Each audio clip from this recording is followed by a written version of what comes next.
Countdown. Alright. 5, 4, 3, 2. Fragments of Silicon, reminding you that the show goes on even if you don't have your pants on.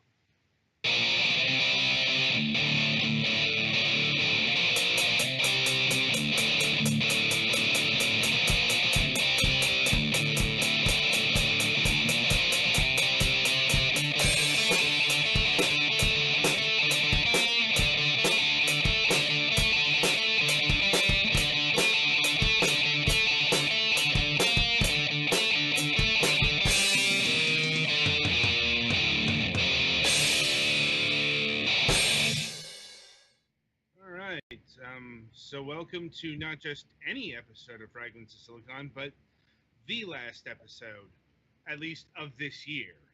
I suppose New Year's Eve pending, but last episode of regular recording until the new year because it's what, 5 days till Christmas? Yep, today's the 20th. Jeez, it's coming up fast. I know. Yeah. How did this happen?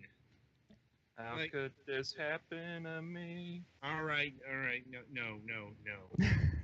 Is that Simple Plan or Blink 182? I keep That's mixing those Simple two Plan. up. Okay. Yeah. I mean, they're interchangeable enough as it is. Yeah. I'm like all the fucking Green Day rip-offs. Oh, yeah. Green Day rip-offs.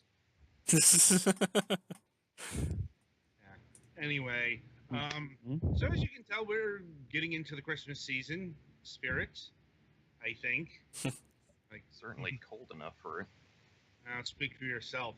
It got warm here because, of course, I did give of myself. I went out for a blood donation today.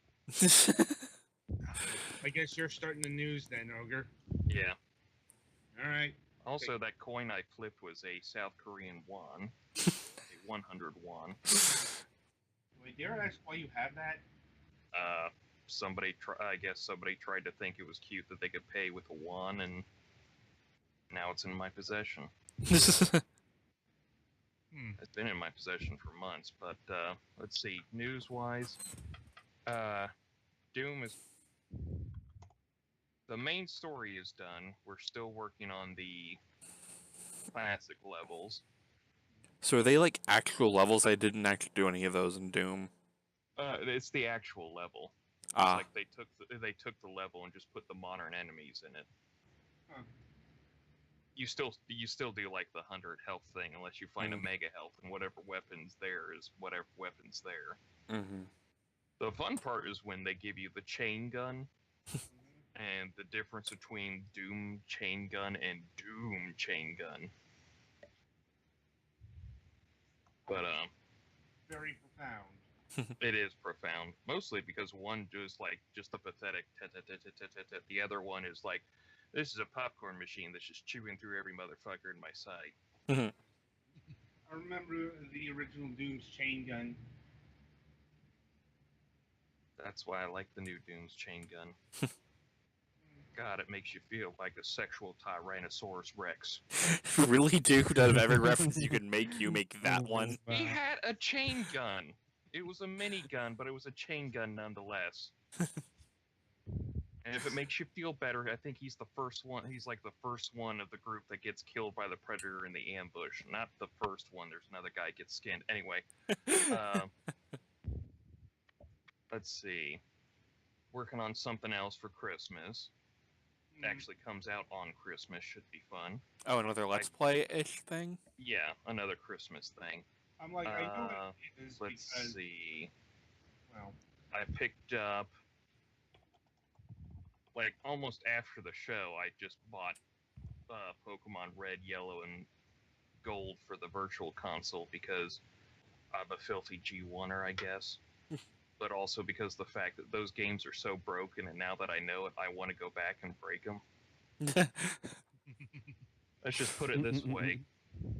The only Pokemon you practically need is Tauros, with Hyper Beam, Double Edge, Earthquake, and Blizzard, and boom, you've won the game. Hi. Ah, he lives. Yes, Oh, we they're ran in- into a car accident on the way home. Huh. Oh, Not no. me, but traffic was backed up for about 3 miles. Yikes. Jeez. Anyway. Yeah, I've been playing through that. I just kind of know. I honestly wanted to play through Generation 1 as is, and.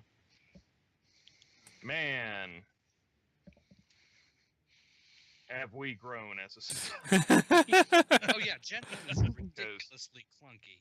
Those games are garbage in comparison to anything past, like, Gen 4. Honestly, I found Gen 3 ridiculously clunky, even compared to Gen 4. But, let's see. Trying to think of anything else. Mm-hmm. Not much. Like I said earlier, I did wasn't a blood donation, it was a platelet donation. Because I'm one of those lucky few that can donate platelets. Apparently they only take A positive blood, or it's like A blood, but it only has to be from men for some reason. I don't know. I don't argue. They just stick the needle in there and they take what they take, so. But, yeah, that's it for me. Just waiting on Christmas, and hopefully we're gonna get some Christmas snow, if it knows what's good for it. Jesus.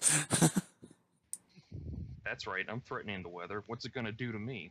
Global warming. Wow, that shouldn't make news there, Petty. Oh. Anyway, Petty, you're up. I recently rented Horizon Zero Dawn. It's pretty alright. Like, I heard don't. it was pretty good. Yeah, like, I don't think it's, game of the year like some people do, but it's not the worst game I played this year. How far in are you? I met the secret guy. Well, the caller dude. Not, like, metaphysically, but we talked via the thing. The Mhm. focus. Let's see. I just ordered some Hue smart bulbs, so they'll be in tomorrow. So less expensive lighting stuff. It's technically a little more expensive, but I can control it with the smart speaker I have on my desk. Oh, they're not ones that are supposed to last for like 10 years? They are, but instead of like $3 a bulb, it's like That sounds like what? that sounds like the kind of product I should be seeing on the internet as shit. It is like It's honestly, it's supposed to last 10 years, but you're supposed to upgrade every 2 years. yeah. Like honestly, if it wasn't for the fact that I got a free gift card for Amazon, I probably wouldn't have got them. Anyway, I think that's it on my end. I need to find my 3DS so I can go get Pokemon Crystal. That comes out January 26th. Yep. So I have time to find my 3DS. Yeah. Looking forward to that one. I never played Crystal. That was about Yeah. the time I fell out of Pokemon. Anyway. Yeah, Crystal was my first Pokemon game, so Yeah, anyway, I think that's it for me, so next victim. Alex. Well, like I said, I'm late because I ran into a car accident on the way home. Thankfully, I was not involved. I am off from work this week and next week because, mostly because of a Christmas or a summer vacation I didn't end up taking. Oh. So I have plenty of time off. But it's winter.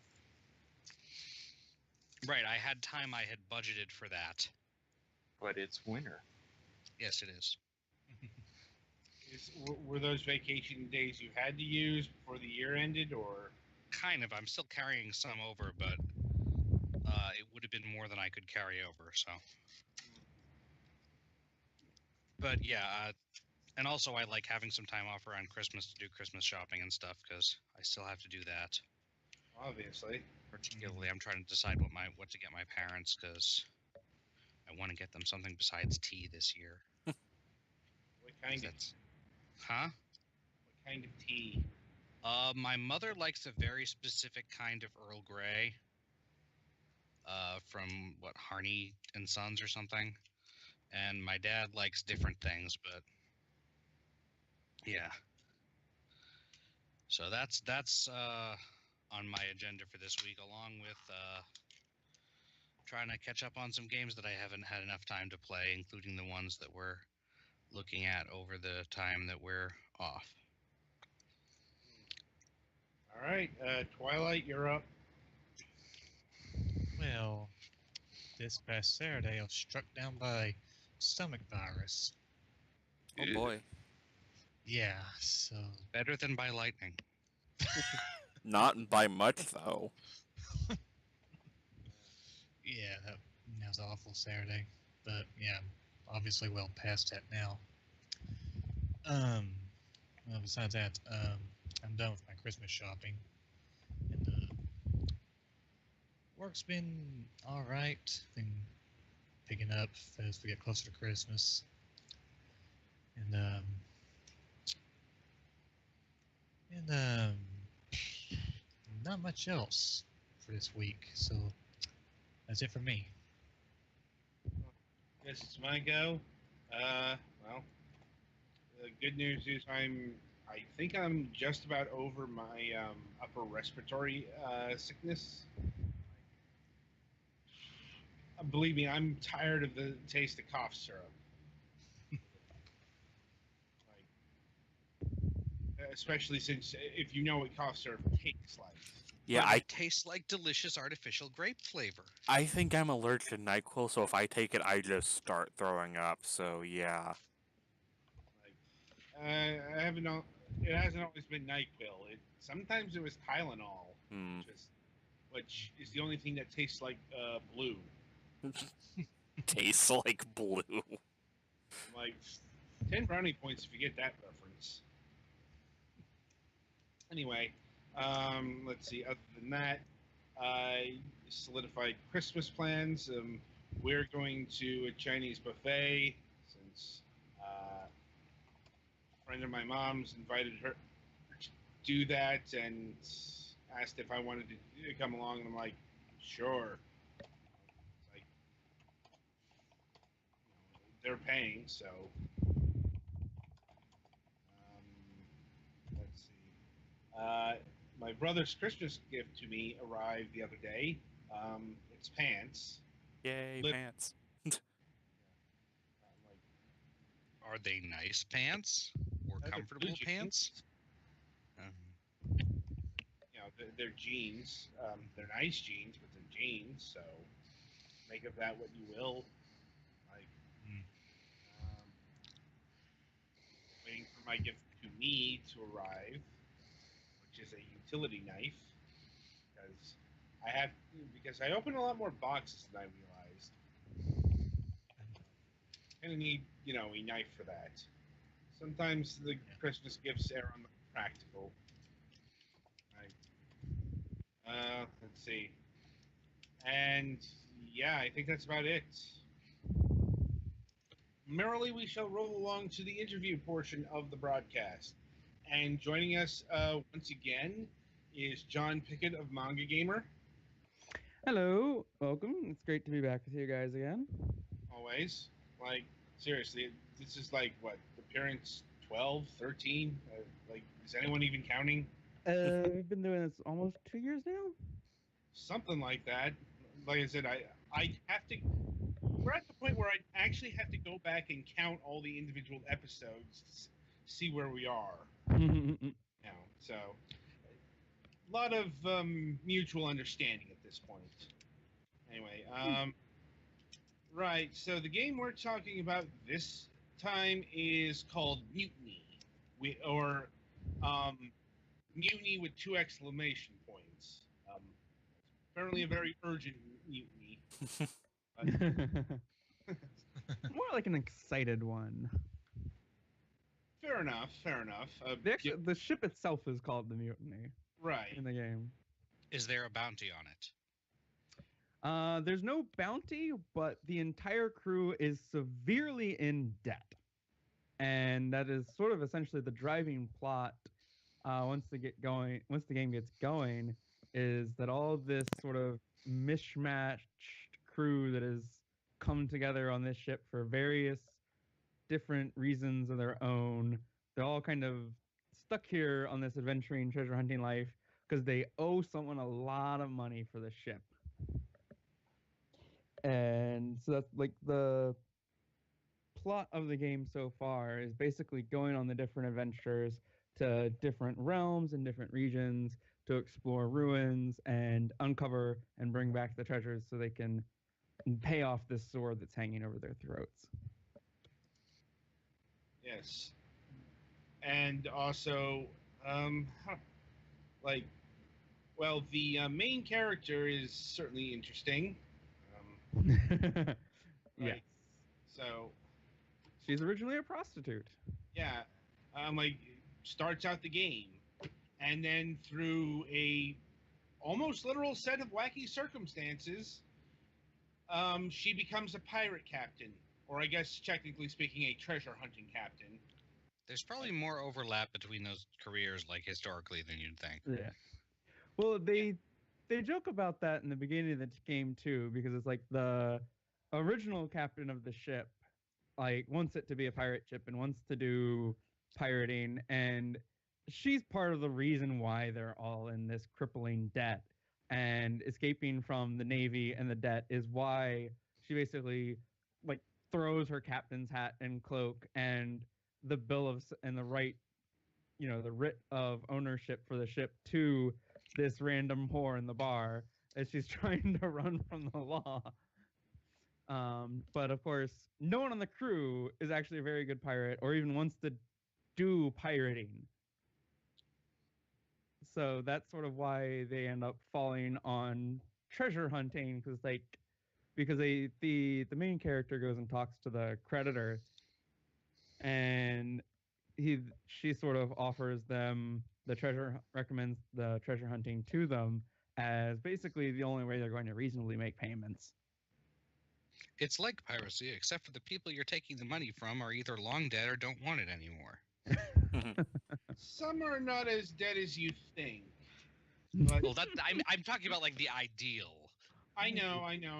It's just, in actuality, yeah, it turns out some people are not so dead. Or, well, I really can't get into detail, otherwise I'd spoil some shit. There are definitely some interesting encounters along the adventures the crew goes. Hmm. And I suppose we should talk about the other aspect of this game, like, and that is sex. There's lots and lots of it in this particular release. Yes. Mutiny was originally designed, it's meant to be an adult game, it's meant to be an enjoyable adult game, and it's been adapted for Steam. Right? And how much work did that take? Adapting it to Steam was basically cutting a few scenes, editing a few sprites. So it wasn't too much work to actually adapt it to Steam, and then getting the patches set up so that people can go onto either our site, MangaGamer.com, or the studio's site, LupeSoft, to get the free adult patches and put it back in for the Steam version. Yeah, I remember that Steam changed like some rules about that recently. So as it stands right now with Steam and adult patches can exist, and you can, like developers like myself and LupeSoft, we can tell people that patches exist, but we can't do that on Steam itself. But at the same time, like if fans or anyone out there listening to the show right now decides to go on to the Steam forums and be like, hey, here's the link, here's where you can get the adult patch for this game, we're fine. Yeah, they might get in trouble by the community moderators, but it's not on your hands, right? I don't even think they get in trouble. It's such a weird situation right now.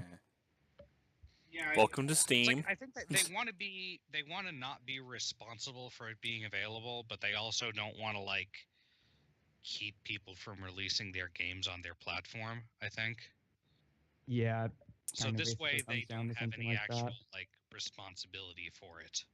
Yeah, it's more of Steam's lazy fair approach to, well, everything. I'd correct your pronunciation, but I assume that was intentional. Yes, that would be the words. No. Anyway, um, right. So, trying to think of how to articulate this. Like, so exactly what do you get in the adult scenes? There we go. You get sex. You get female on female sex. You get female on Fuda sex. You get sex with monster girls. One of the DLC that's already out now adds roots for the moth girl maid on the ship, and the Sphinx girl that's on your ship. So you can choose them as your first mate and get their roots and their H scenes. There's a chameleon girl on the ship. There's a bear girl. There's horse girl, and there's the spunky dog girl. There's a fairy. There's a drider. So lots of things there for fans of Monster Girls. Yeah, it's quite the range. Like, if you haven't And seen it. that's a pretty common or it's a audience that has sort of become popular lately. It seems like in the last few years they've really been a lot of Monster Girl stuff. Yeah, Monster Girls have always been a thing, but I would say it has definitely sort of picked off and grown to a point where it can support more games. Ever since like Monster Girl Encyclopedia was out, and then the Dojin game that derived a lot of material from that too. Monster Girl Quest, I think it was, something like that. Mm-hmm. Like, and of course you've got things like, well, Monster Masamune. Yeah. Well, that was, I think that actually came after Monster Girl Encyclopedia and the Dojin game that sort of set things off. But yeah, that has definitely helped. That's one of the so most popular. mainstream things that it's been. Yes, because that's one of the few that has actually had an anime and an English release and gotten around to a lot of people. Mm-hmm. Like,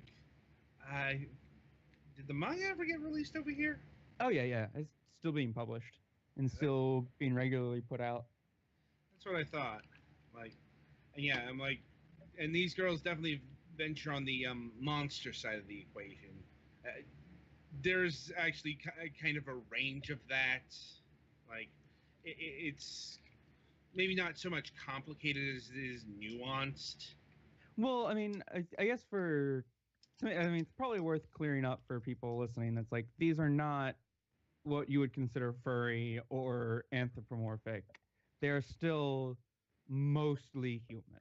The human bits are human. They just have bits that are not human. Right. Yeah.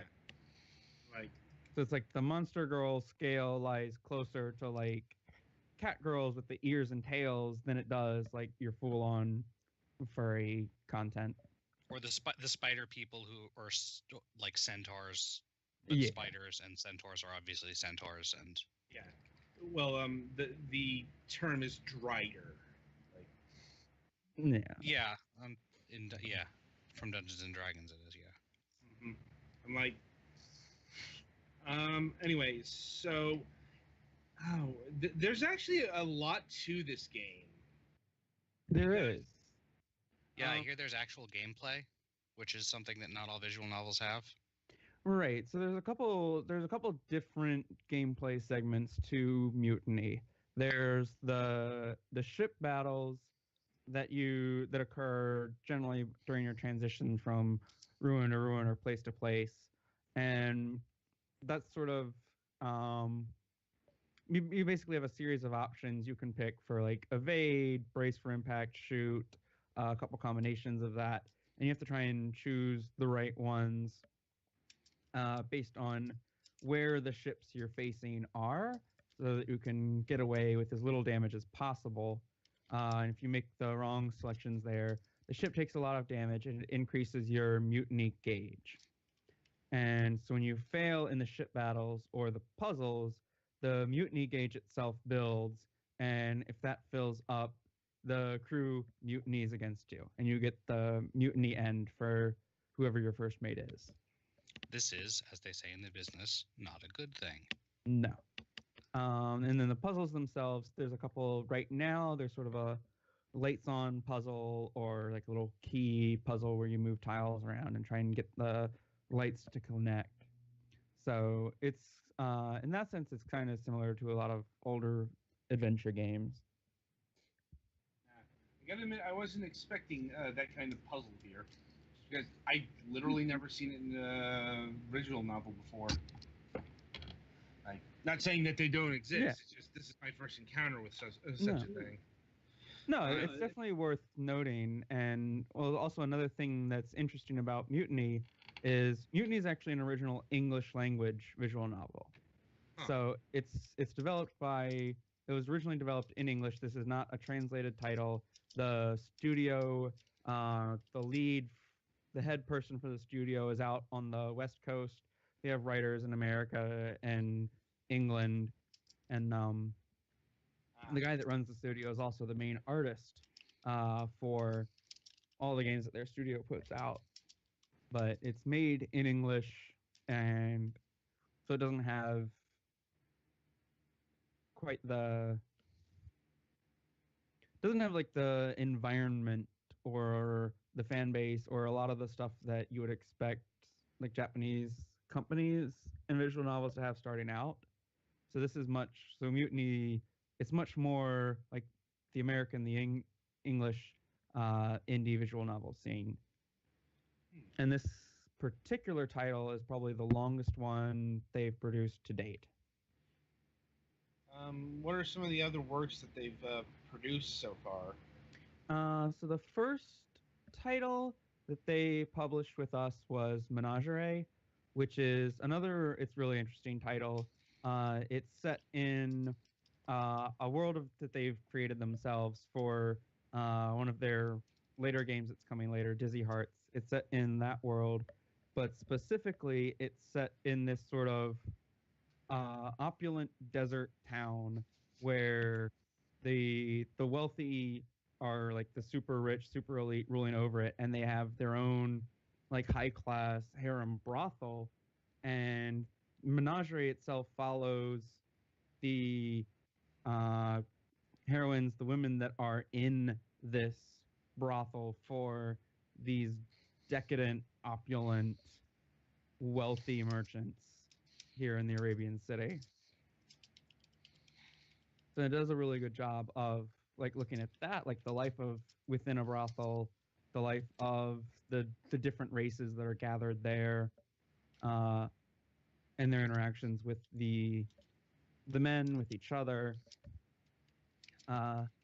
Another game they've put out is on Steam is Reject Demon Toko, and another one they released with us is the pulp sci-fi Yuri Mecha The Stargazers. The title of the game is The Stargazers, but it's designed. It draws a lot of themes from old pulp science fiction and that kind of like epic space exploration. And all the characters are female and have some relations on the side. Yeah, I think we showcased the Stargazers previously. We did. Yeah. It was pretty good. Mm-hmm. Yeah, like, and so how long did it take for them to make Mutiny? So Mutiny is the game that they worked on as soon as Stargazers was released. So it took them. It was in development for a few months, and now it's available in the form it's at. And they still have they have plans to. There's a lot of plans that they've talked about and announced to further continue the story.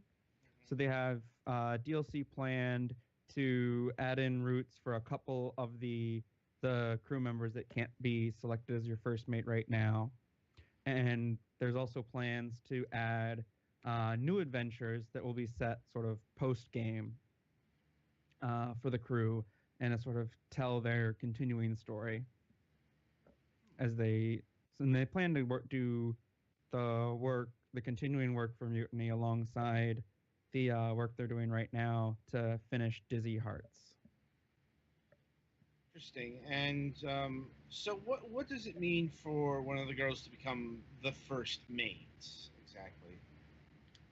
So when you choose them as your first mate, obviously that basically means you're designating them as your second in command. It's giving them a position of power, and it's choosing that person to basically be in a position where they're a lot closer to the main character Grace, to you, the main character Grace, and so that so that increases her interactions with that character.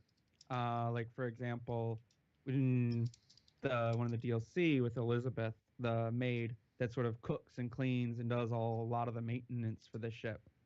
Um, when you place her as first mate, they talk about how it's kind of an obvious choice because she already does so much on the ship and knows the crew so well.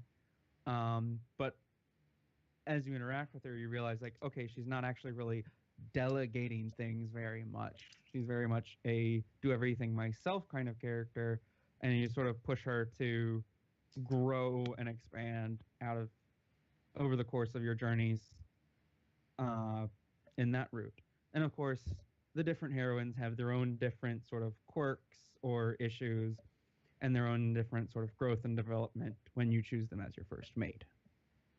So it's more than just a simple, say, romance option. Right. Right. And so, how long would you wager the game is, just in its base format? I would say in its base format from start to the end of a single route, it's probably about 10 to 15 hours. That's a fair amount. Yeah. And that's And then, just of course, yeah, that's just one route. So there's multiple different crew members. So there's a lot of different routes to play through. The main story itself with the treasure hunts doesn't change too much. But I'd say probably still looking at 20, 30 hours at least. That's a goodly amount. And I see the price is $20 for the base game, which is about mid-tier. Like, Yeah. Because yeah, it for those who might be wondering, no, this doesn't have any sort of the higher production values. No insert song, no fully animated sequences from what I saw. Like, no voice acting, any of those. No. Well, again, this is original. It's original English visual novel, so the budgets and the demand and all that is much different than what a Japanese visual novel is going to start out with. There's not really a lot of there's a lot of English fans aren't necessarily demanding English voice actors as much as say Japanese fans and Japanese players do. But the art is still very good, and I think that's one of the things that actually sets the studio's games apart. Mm-hmm. And they also have a very nice soundtrack with it too. Yeah, I noticed that the soundtrack is actually on sale, which is rarer for visual novels than you'd think. Yeah. But anyway, so how many routes would you say there are, including the DLC, currently? So there's currently 2 character DLC, so those add 2 routes.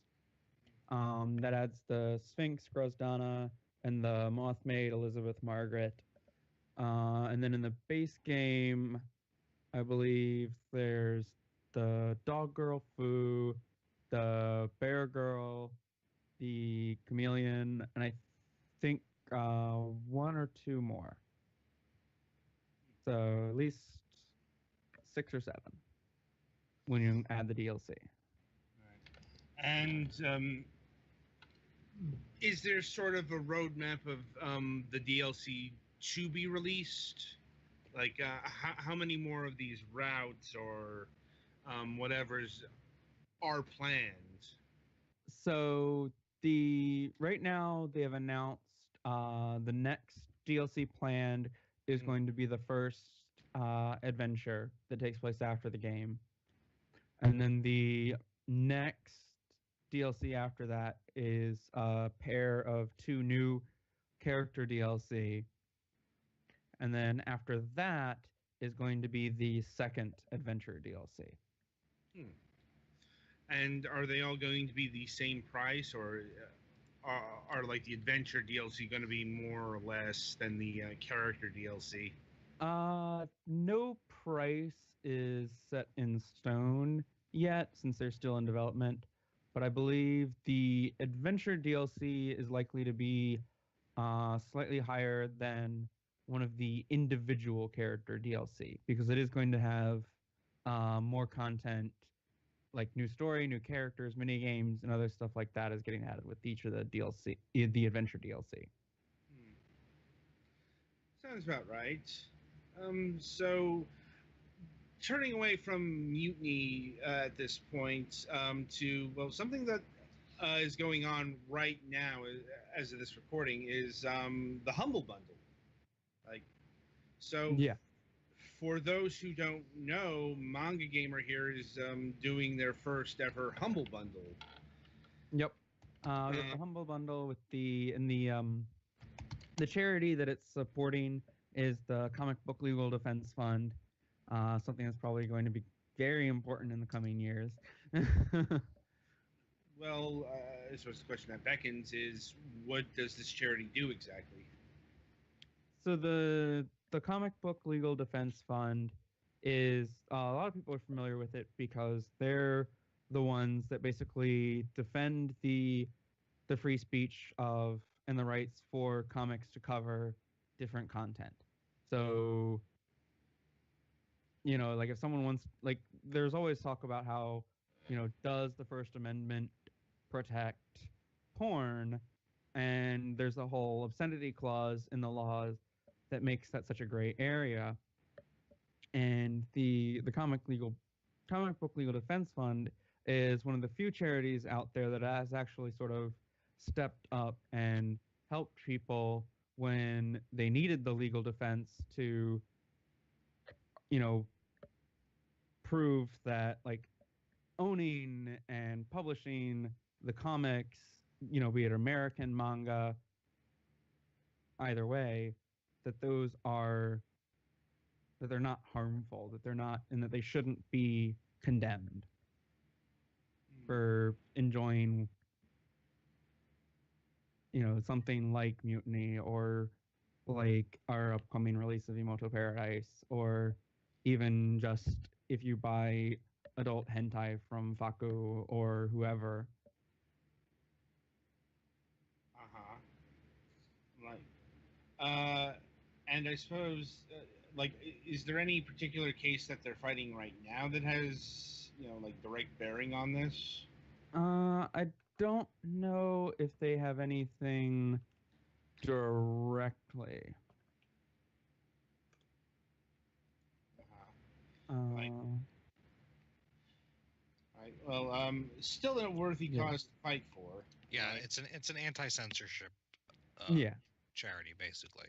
they do a lot of ongoing work. Yeah. Right. So, moving forward, what exactly is in the bundle? So we have in the bundle we have basically the full Higurashi series as it's released so far. So chapter 1, 2, 3, 4, and 5 are all available in the bundle. We also have Kiss for the Petals, remembering how we met, which is a pretty well-known Yuri game. We also have Minori's Eden, which I think we've covered on the podcast here before. It's possible. Like, Yeah. not ringing a bell offhand, but I'm like, like I said, we've done so many of these. Yeah. It kind of it can slip the memory. Yeah.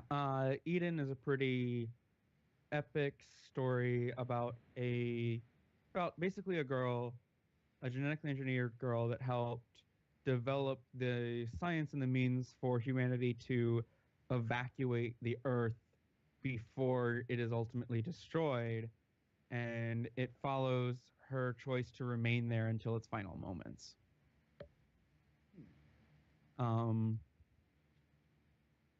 And then also in the bundle we have the all ages version of Princess Evangile, which is one of our popular moege, as well as the complete collection for Gogo Nippon. Like, and where's the beat the average currently? I believe I know it's over $6, but I believe it's still under 7 at the moment. Yeah, it's $6.94 at time of recording. Like, I don't see that shifting too much because this bundle has actually been out for a stretch of time. Looking at the counter here, it's still got another week to go. Yeah, I'd say I might slip up to 7 since there are a lot of good titles. Since, like I said, Evangile, Princess Evangile is at the higher tier, which is if you pay 10 or more. So I imagine it might slip up a little bit as people continue to buy it and pick up Princess Evangile. But I don't know about Love Kami, but the other thing at that tier is at the $10 tier is because the $10 tier, the way this works is that's what drives the average up generally. yeah. So I guess the 5th part of Higurashi is there. So Yeah, it's the latest chapter of Higurashi is within the $10 part, along with, like I said, Princess Evangile, which normally retails for $35. Now with the Humble Bundle, did all of the releases have to conform to, say, Steam standards, or could you have done the adult stuff here?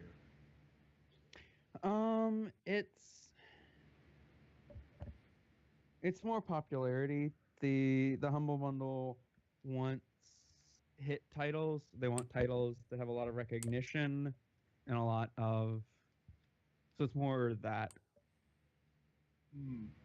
I can plus see. plus Steam is usually the main fulfillment vector. Right. Yeah, because we've done. I want to say we've done like sexy bundles in the past. Maybe not necessarily with Humble Bundle, but at least we've done at least similar bundles that were more adult focused with someone before. Right. Like, it's just, yeah, with the Humble Bundle, they tend to, these days, they tend to like to have it tied to another store.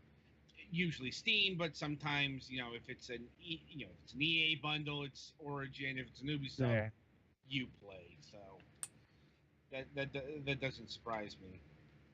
Like, and how did this Humble Bundle come about? Like, was this something you approached them, or is this something they approached you with? We approached them. We approached them and did a lot of the groundwork, laying out the sale and the games that would be involved in it, and the charity that would be a part of it. We also had to approach our partners that we worked with before on a couple things. The basically the developers behind If My Heart Had Wings and Love Kami and that stuff. We approached them because we needed to get a few more titles to fill out the list to get Humble Bundle to approve the sale. Well, it seems that everything worked out fairly well. Yeah, it's sold it's sold so many units already. It's great. Well, I'm glad to hear that it's a success. Definitely. And I'd imagine this is the kind of thing that you would do again in the future. We certainly hope to be able to, yeah. Yeah, according to the counter here, over 50,000 bundles have been sold. Mm-hmm. And, right, so shifting forward, I suppose it's time to ask once again where the Higurashi series is in terms of releases. Our programmer is actually working on the 6th chapter now, and we do hope to have that out within the next few months. And how many more releases are there? So there's chapter 6, 7, 8, and then there's Higurashi Rei, which contains 3 chapters, and then the extras that are actually part of Higurashi Ho that I think contains 2 more stories on top of that. So still quite a bit. Yeah. It always astounds me how much Higurashi there is in the world. But anyway, so finally, I guess we got some games that got released like just in the last couple of days, like Virus Ire DX. Yeah, so Dicerai was originally localized by the Japanese developer Light. They ran a Kickstarter for it way back that we helped them with a little bit, and they handled their own Steam release for that. So the Steam release for Dicerai was all on them, and we have exclusivity on the adult release for Dicerai. So if anyone's looking for the adult content or and the full uncensored story for Dicerai, they can come to our website. Yeah, Dicerai is an interesting title. Yes, it has an anime that's ending it's this season. It has an anime running. Right. And yeah, I say interesting because well, this involves Nazis. Like, Oh, it's that show. Yes. like, There's yeah. also lots of supernatural action and crazy fight scenes and exciting fun and adventure in that way too. Yeah, I'm like that. That's not the things I heard about it. Like everything about this particular title I heard had, was pertaining to the Nazis. I think that might just be more the times we live in. Yeah, it's because that's It's- topical. Yeah, that's just what people are lashing onto it because it's topical. I mean, at heart, it's the sort of genre in Japanese, the genre is sort of like the chunibyo genre, and I would say it kind of fits pretty well into that. Well, It's the characters all have superpowers, and there's some mystical bullshit going on in it. yeah, the TV Tropes has a term for this, and it's called, for some reason, stupid jetpack Hitler. It or those. I'm not even making that up. Or it's those. I believe it. Like, or those wacky Nazis. It's the. These are all true names to these tropes here. I have seen them dozens of times. Yes. Like, it's basically, this isn't the historically accurate version of the Nazis. Still evil, but a lot more mystical bullshit. Yes. Which does have its own historical precedence, but that is another story entirely. Mm-hmm. Anyway, moving. There's a difference between actually historically being interested in mystical artifacts Right. and actually historically wielding the power of mystical artifacts on the battlefields of Europe. Yeah. And then sometimes you get Conqueror of Shambhala, which was somehow both. Anyway, you've also got this game called Seabed that got released today, I believe. I believe it was yesterday. Yeah. That one is we're just for Seabed we're just a retailer for it. That was localized by Fruitback Factory. Oh. Yeah. I'm trying to remember what the orange juice people? Yes, exactly. Naka really enjoys that game.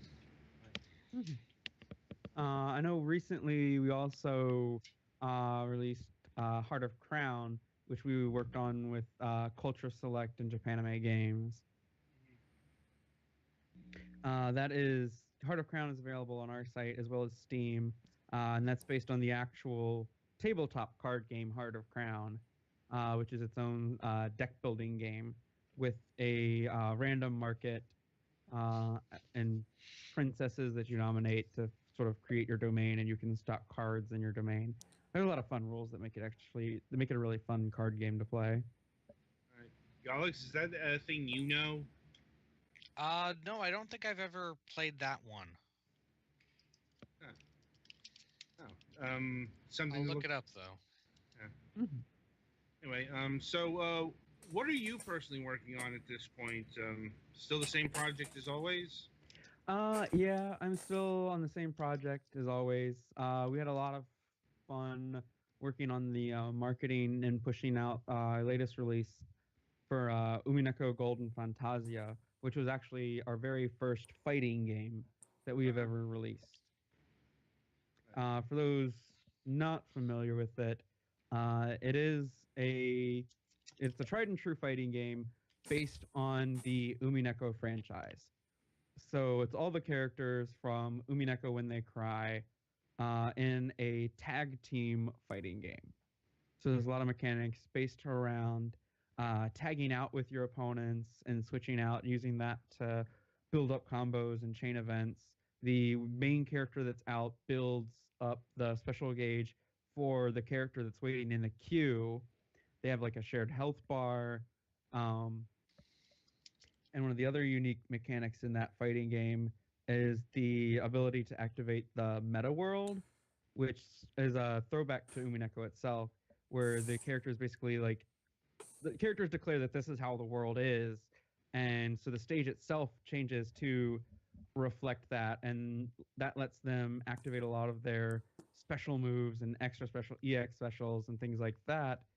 Your opponents can counter the meta world as well, and you can get into sort of a chain of counters on that until one person eventually gets it off.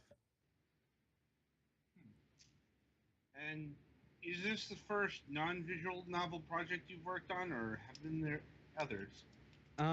Depends on whether or not you count the Rance series and the RPGs like that. I'm like, I'm not sure how to quantify it because, Yeah. clearly that was something you worked on, but I get the sense that was in a much more amateur capacity. Well, it's so like the Ron series is a full-on RPG, and our company did the localization for that, and it's a full-on classic 3D dungeon crawling RPG.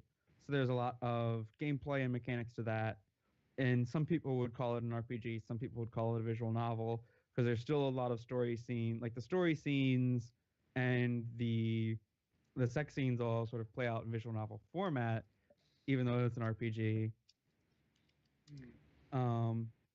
But the Inumi Neko, again, like the story segments are done in the visual novel format, but you see that with other fighting games like BlazBlue and Guilty Gear. So it's much before the fighting game did that a lot. Yeah. Right, so I think we're about coming to the end to this particular interview because we are running short on time. Just very quickly, what are some of the other things coming from MangaGamer in the coming months ahead? So in 2 days, this Friday, we have Imoto Paradise 2 being released. So if any of your fans of Little Sisters, definitely check that out. We also have we're looking at, like I said, Hirashi 6, we're looking to hopefully release soon. Retarnia, the Spirit Master Retarnia, which is going to be another adult 3D dungeon crawler, we're looking to release soon. We also have Sorcery Jokers, which is our next Chuni title. That's going to be coming out January 12th on our website and on Steam. And also, right now, we're currently hosting our Christmas sale, and that ends this Friday as well. We've got a couple of different titles that are marked down up to 60% off. So it's definitely worth visiting our website, checking those out, and getting some hot, fun, sexy adult titles. And then obviously Steam sales coming soon. Right. Probably next week. Like, Yeah, I was about to say I Steam sale know could be these sometime. things, and they're fairly predictable at this point. Like, anyway, so finally, I'd like to have you on the show again in March. Catch up, Yeah. March 7th. All right. Sounds good. Right, and until then, good luck with everything. Hopefully, you have a good Christmas and You too. the New Year. Yeah, so the game is And a Merry Christmas and Happy New Year to everyone listening too. indeed. So the game is Mutiny. It's available on Steam and MangaGamer.com for $20. And let me see the DLC prices are for the bonus routes $2.99 each, and the soundtrack is $4.99. A total of $11. Yeah, and you can get if you're buying it from us on our website, you can get the bundle pack. That's the soundtrack and the 2 character DLC for about $9 right now because it's on sale on our site. Okay. So Petty Fan, play us to the next section.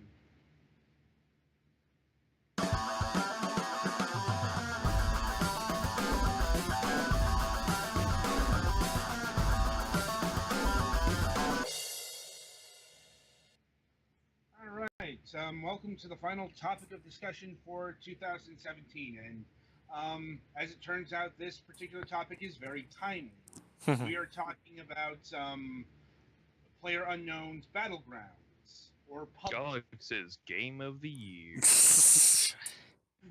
We'll To get it- clarify, I don't actually have anything against this game. What I have against is games that haven't actually even been released yet being nominated for Game of the Year. So, on that note, as it turns out, PUBG is about to be released, or at least it's getting its formal 1.0 release candidates in about 2 hours now. Like, like at the stroke of midnight, 1.0 comes out. At least for the PC. Like, I think the Xbox One version is already out, although the Xbox One version is a janky pile of shit, and we'll get to that in a bit. But if you've somehow been under a rock this year and don't know what PUBG is, first of all, welcome to the modern world. I'm so sorry. Like, but anyway, so PlayerUnknown's Battlegrounds is what they call a battle royale game. Like, yeah, so it's inspired from the film Battle Royale, and basically the premise here is you are one out of 100 people who have been dropped on an island, and your goal is to basically become the sole survivor. And you do it, you kill your opponents, using either traps or weapons or what have you. If you want, it's also the Hunger Games. And I mean, I guess it's the story is mostly in the background, isn't it? The game is pretty much pick up and play. They don't really go into any yeah, plot stuff. Yeah, there is no plot. yeah. What I've described there, that's just the basic framework that gives you your setting. Yeah. For those of you who don't know, there's no single player mode at all. If you want to play the game, you have to go online. Like, I don't even think there is any bot matches. And the setup is just you randomly spawn at a random location in a semi-randomly generated world. Actually, you jump out of a And- plane. Mm-hmm. You basically it's- jump out, pick your drop point. Like, you'll actually parachute you down. get some control over it? Yeah. Okay. Yeah. You jump out, parachute down. Like, the angle that the plane takes is random. But you can jump out and glide to almost anywhere. And then you have to find tools and weapons and stuff. And eventually there's a force field circle that starts shrinking Mm-hmm. and to force people closer together. Yeah. Yeah. I'm like, and yeah, this isn't the first one of these games by any means. And that's actually more relevant than you think because um, I'm not sure if it's a controversy, but um, the what Branding Green or Brendan Green actually, I believe that's that's pronounced. And what the PUBG Corporation have said about imitators is really interesting. You know, considering PUBG here is built off of the back of other games. Specifically, the Battle Royale game mode comes from Arma, as a lot of the, Mhm. and H1Z1. And yeah, these two games have served as the backbones of a lot of modern trends. You know, and the reason we are talking about PlayerUnknown's Battlegrounds specifically is because um, this has just become a massive world-crushing success. because of No, particularly well designed play experiences mostly, it seems like. right, and just random blind luck. You Mhm. know, it's not a game that was ever predicted to sell 25 million copies and Before it was even officially released. yeah, I'm like, yeah, and that's why that's why Microsoft has been giving it the rocket push out the door treatment for the holidays. Mhm. You know, it's a it's one of the hottest games around, bar none. Mhm. That's just a simple fact. It surpassed League of Legends on Twitch. Uh-huh. It's the That biggest has game on. I was about to say that hasn't happened since Twitch was made. It's bigger than anything. Literally, like on Steam, 3 million concurrent users. By far the biggest game by player base currently. Mhm. You know, it's like, yeah, this is the it game. It's got a level of success not seen since arguably Minecraft. And even it shoots above Minecraft. Well, it's kind of hard to delineate further than sales because, first of all, yeah, Minecraft still has more sales, but I'm just talking about the levels of popularity. Minecraft, is not really a multiplayer first game. Yeah. You know, it can be a multiplayer game. I get that, but Minecraft is also a single player game. PUBG is not. It is up there with League of Legends and Dota 2 and what have you, Counter Strike, all the other legends of multiplayer. In terms of sales and user base, usability not so much because, as I mentioned, yeah, we're getting our 1.0 like in a few hours. So it spent the past 9-10 months as an early access title.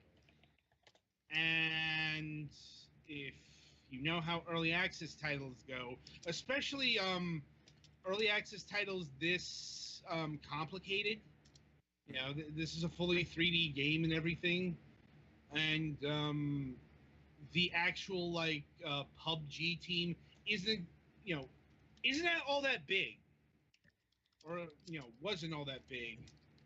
The point is a lot of jank. You know, it's an early access game that played like an early access game.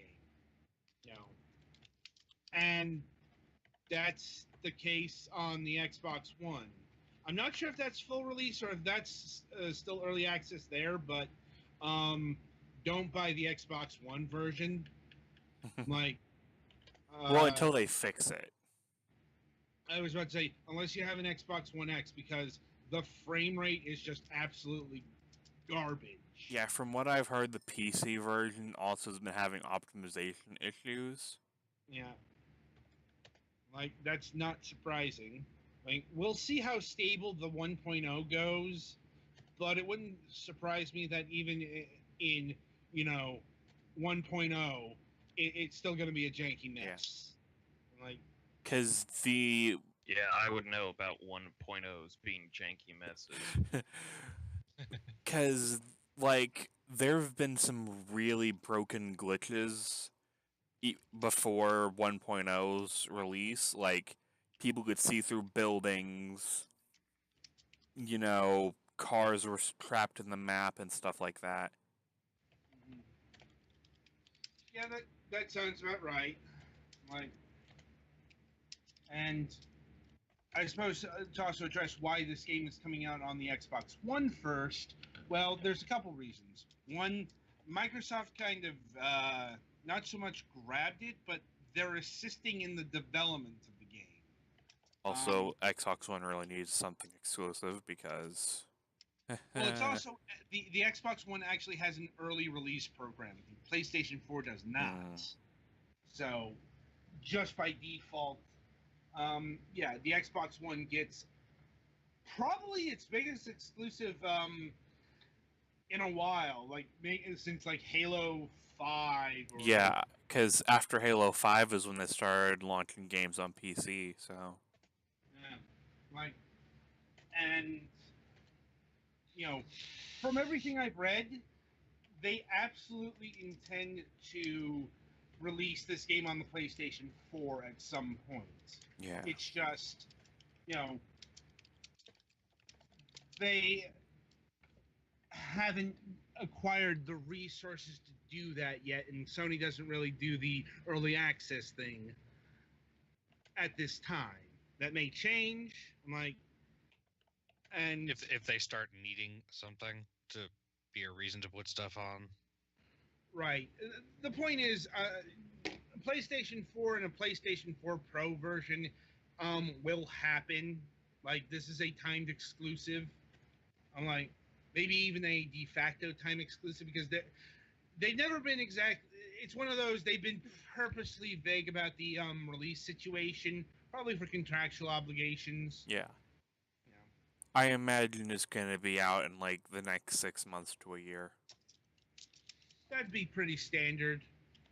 Of course, PlayStation owners are not happy with this situation, but I'm like, so the wheel of business turns. Mm-hmm.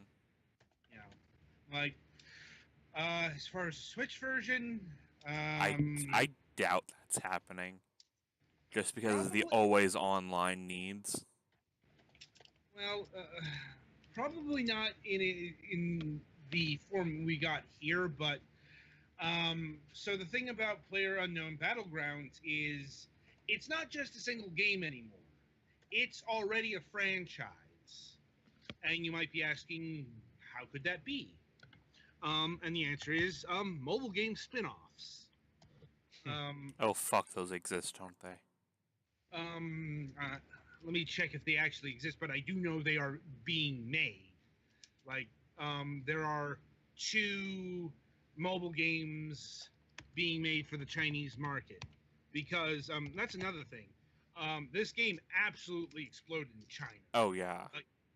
Like, because of this game alone, there are now more like like Steam users in China than anywhere. Yeah. It and this is why it's getting 2 mobile games, because mobile games are very big in China as well. Yeah, China, Japan, they love their mobile games. Yes. I'm like, let's see, what do they got? Yeah, let's see. 2 PUBG mobile games have been announced, but they're only going to be available in China. Chinese internet giant Tencent is behind both of the games, with its Timmy Studio making one that adds naval battles. The other one is being made by Lightspeed and Quantum Studio, and looks like it's closer to the standard PC version. I'm like, and we can assume that they're going to have microtransactions, free to play, and they're going to be pretty typical mobile game experiences, especially if it's being aimed for the Chinese market. Yeah, they The gonna milk this microtransactions son of a would bitch. be like cosmetic outfits and stuff. Loot boxes most likely. Mhm. Right, but the loot boxes would be for outfit pieces. I think that's what they have in the Yeah, PC version currently. we could probably get Right. to that at some point. The reason why I say that is because the gameplay design of the game is extremely even-handed. Or like it's random, but everybody starts out with nothing. Mhm.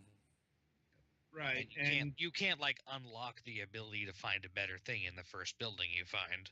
Yeah. Yeah, basically you just drop in with the clothes on your back and a parachute. Godspeed, good luck. Yeah. And of course, this game is, the PC game is not spared the scourge of loot boxes. Like, oh god, with a player base this big, like, of course there'd be loot boxes. And this is honestly the kind of loot boxes I hate the most. Because you Like- get them through play, but you can't unlock them unless you pay for it. Mm-hmm. Oh, that's not good. Yeah. Yeah. Like, I don't mind Overwatch's loot boxes as much because they give them to you free for, just playing. So this is you literally have to play to earn the privilege of paying for loot box items. Yep. Yeah, that's pretty. And I also heard that they are also like you're unlocking outfit bits, but like each outfit is 4 things. If you want a matching set, good luck. Or is Mhm. that a different game? It's this game. Yeah, I thought so. Also, one thing about clothes in general in PUBG is they affect how much ammo you can carry. So if you're if you're brand new to the game, then you have nothing on your back and you can't carry as much bullets as someone who's more experienced and has paid money to buy a bunch of loot boxes. I mean that makes sense, like mechanically, but also, Yeah. not a good like game mechanic. Like, you can makes sense in terms still of, like, real-world find- physics. Yeah, you can still find clothes like littered about the ground, but you don't keep those if you die or win. Right. Yeah. Like, basically, the loot box situation in PUBG is among the worst. It's just, clearly Jim Sterling doesn't give a shit about PUBG, which is why he hasn't railed about it. Yeah. I thought he did do one on that. I Anyway, I think that Kinda? might have been touched on in his recent, loot box rants or one of them. Yeah, but he didn't really single out PUBG. Like, surprisingly, he hasn't really talked about PUBG at all. I think this year. I think he mentioned he just doesn't like it. That's what I'm thinking, because I'm like, yeah, it was in the it's just cosmetic thing. Although in Yeah. this case, he didn't mention that it's not cosmetic or that you have to like earn them, and the game tells you, hey, you haven't spent the money you need to take advantage of these things we gave you yet, which is Yeah. very insidious. anyway, loot boxes aside, so yeah, PUBG is a burgeoning franchise at this point, and the developer, well, now it's officially listed as the PUBG Corporation, but it's actually a Korean developer called Bluehole. Yeah, they spun off PUBG as its own thing for tax reasons. Yeah. Kind of reminds me what Nintendo did with Pokemon. Mm-hmm. Yeah, the Pokemon company is very second party. Hmm. And it was just easier to make the entire venture its own thing. And interestingly enough, the actual player unknown, Brendan Green is not Korean. He is an Irishman. I would never have guessed that he was not Korean with a name like Brendan Green. I'm kidding.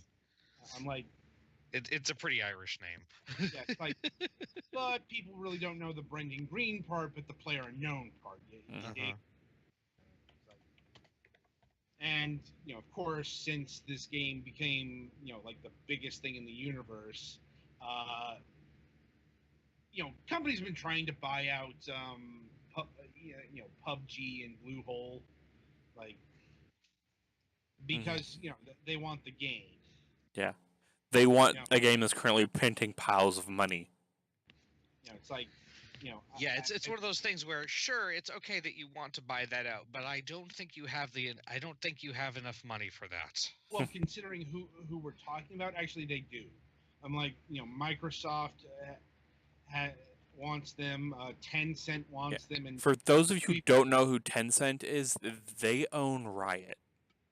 oh god, they own Supercell. Mhm. They are like They got the scratch to buy PlayerUnknown. yeah. I'm like yeah. They are very very big. Let's just say that they actually might be the biggest video game company out there. Mm-hmm. Like, and keep in mind that's just the video game size. Tencent is actually a big, huge conglomerate with a lot of hands and a lot of pies. Yeah, they're a very Asian company. Yeah. Like, so you've got, and it wouldn't surprise me if like Sony has made a bid purchase towards them, and others like EA, Ubisoft. I'm sure all the giants want this because of course they do. It prints fat stacks of money. Who wouldn't want this? Like, and so far they've resisted the call to sell out. Like, who knows how long that will last? Well, that was kind of the argument that I was making with the don't have the money thing, is that when something is making a lot of money for the foreseeable future, to make an offer on that, it has to well, I mean, keep in mind, it has to be enough that you're willing to take more now than you expect to get later. Well, I mean, keep in mind Microsoft. Remember, no, I know they technically do. No, I mean, they did this very thing. They paid $2 billion for fucking Minecraft. Mm-hmm. And they thought that was a reasonable price. This is the kind of thing that I could absolutely see them doing. Right. Anyway, so getting back to the whole battle royale, I hesitate to use the word controversy, but yeah. So recently, I think in the past couple of days, like Brandon Green lamented Fortnite. Because I don't know if you've noticed, but because this thing is mega popular, of course people are going to be cloning the shit out of it. Oh yeah, that's just how software works. Yeah, but I'm like, they are complaining about the copycats, which is very ironic because once again, this game in and of itself is a fucking copycat. It's got its lineage in H1Z1 and Arma. Yeah, and of note, Fortnite is from the people who they're licensing their tech from. Right, it's an Unreal 4 game. Mm-hmm. Yeah, and I can understand their concern because,